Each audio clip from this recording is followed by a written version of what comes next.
I'm Cat Cosplay and welcome to a new video. Today I'm going to be showing you how I made all of these pieces for the She-Ra Season 5 costume. This video is going to cover the build process, including the patterning and making of these armor pieces, and make sure to stay tuned to the end of the video for a little surprise. I have also made a digital build guide that is linked in the description box below to help you make your own She-Ra Season 5 costume. So let's go ahead and get into that building footage. The process to get from no pattern to finished stuff starts with patterning.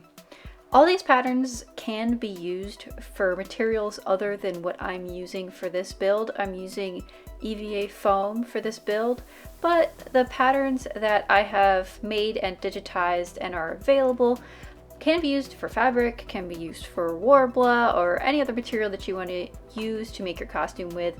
They are adaptable. So how I pattern is I pattern on myself or on my mannequin. In this case, I'm starting with patterning on my mannequin. If I use said mannequin, I have to make sure to, after patterning it on my mannequin, to size it on myself after I take it off the mannequin, because mannequin isn't as wide as I am. I'm a bit of a wider load than the mannequin is. So after I pattern on the mannequin, I take it off, try it on, make any adjustments, and then it's a done pattern. If you're new to the channel, I use newspaper, ads, and tape to make patterns. It's very technical, but it's how I pattern. It's what I've done for years. This is how I like to make things. You can use different materials and methods to make patterns. This is just my way of working. Once I get the pattern to a place that I'm happy with, I go ahead and trace that onto the foam. Some people will take the pattern and retrace it onto paper and make it cleaner. I just go for it. This particular pattern I chose to split into 3 pieces, so it has a collar piece, a front piece, and a back piece. And for the shoulders, I am using 6mm EVA foam. I use contact cement to glue things together. If you're using contact cement, make sure you are in a well-ventilated area and using appropriate personal protective equipment. That means a fume respirator, because contact cement gives off some very noxious fumes. I use the brand Barge, which is often just, contact cement's often just called Barge because it's a brand of contact cement. I don't know, I'm rambling. But anyway, once the contact cement has been applied, you have to wait about 5 minutes for it to dry, and then you can stick those pieces together. I usually don't use registration marks on my patterns or when putting foam together because I'm a rebel and I don't use registration marks. But don't worry, they are included on the digital patterns. They have registration marks on them. I know everybody isn't me, and some people, like to use registration marks. Once glued together, you can clean up the edges by sanding by hand with sandpaper or by sanding with a rotary sanding tool, also called a Dremel. Again, that's a brand name of the thing. So sometimes the rotary sanding tool is just called a Dremel. These particular pieces that I'm building in this video, I'm building these as a prototype to test the patterns. So yeah, I'm not sanding these, but the cuts were clean enough to avoid sanding.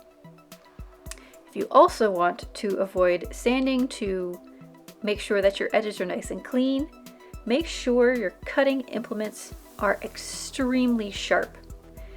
I will sharpen my box cutting blade almost after every piece or cut, and you need to use even pressure across the entire cut to make sure that the cut is clean, goes all the way through, and you're not getting any rippled edges. I also highly recommend a cutting mat if you are cutting foam, so that you don't destroy whatever you're cutting on, and it also just is easier to work on. An important note for the collar: when you're gluing the collar pieces on to the rest of the shoulders, if you cut a 45-degree bevel along the edge that you're going to glue on, it makes the installation much easier.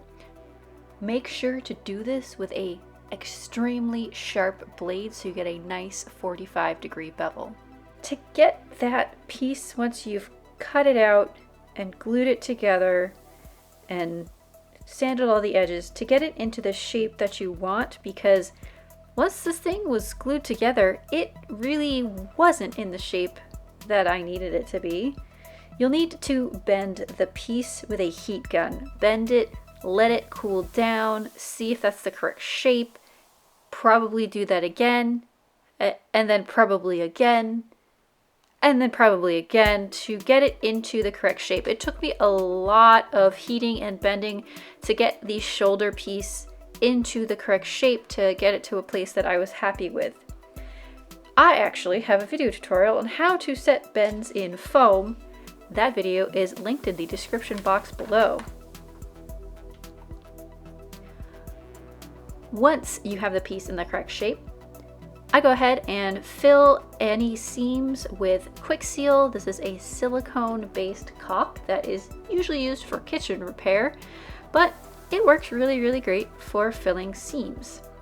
You could also use foam clay if you want. There's some other products that you can use for filling seams. I just have Quick Seal on hand, so that's what I'm using. When you're applying Quick Seal, you need to apply it in thin layers. It will shrink a bit when it dries, so you may need to apply more than one layer. You need to make sure that the edges are feathered out, because silicone-based caulking doesn't sand really well. It does thin down with water, but you're going to need to make sure that it's, kind of where you want it to be at before it dries. Otherwise, you're going to have a bad time. So you fill the seams with Quick Seal, make sure that those layers are nice and light and smooth and the edges are feathered out, and then it's time to prime. You can prime foam with a variety of different primers. You need to make sure that you're priming foam before you paint. You need to seal it basically so that the paint doesn't soak into the foam. If you don't seal your foam, you're gonna have a bad time. One thing you also want to do before you prime is to heat seal and close all the cells on the surface. The headpiece and the forearm guards are extremely similar to the shoulders. So for the most part, I'm just going to go ahead and show you some sweet making of footage. And while I show you this footage, I'm just going to continue to ramble on about primers and painting and other things with this build. Anyway, the primer that I'm using is called Hex Flex, which is a PVA glue primer. This is basically the same as Elmer's glue, but Hex Flex has a bit of a different formulation. It's specifically for priming foam. You can use any type of PVA glue that you want. That's, Mod Podge, Hex Flex, which I'm using, Flex Bond. There's all kinds of other primers out there. You can use Plastidip, which I'm not using because it's really smelly and not good for using indoors. The PVA glue-based primers are non-toxic, whereas Plastidip gives off some really nasty fumes. Also, if you're using Plastidip to prime your foam, make sure you heat up the can before using. Hot tip, literally.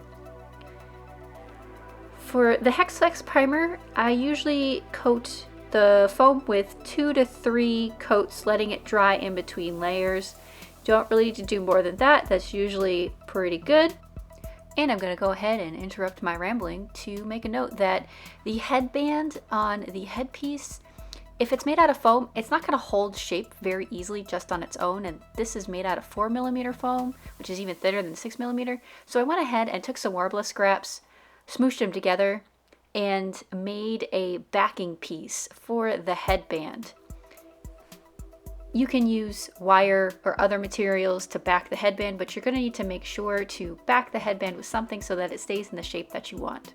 For these pieces that I made for the tutorial, I painted them with a spray paint.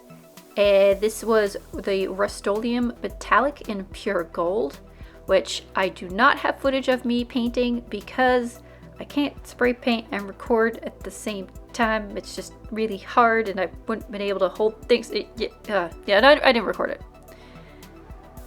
But you can spray paint these, you can airbrush these, you can paint these by hand. It's up to you. The last step in the armor making process is any detail painting that you need to do. When you're making cosplay armor, you need to make sure that you detail paint, and that's either highlights or lowlights or both, because you want to make these things look real, or maybe you want to make them look cartoony. It's really up to you, but detail painting helps with both. In this tutorial, I'm also not covering armor attachment methods.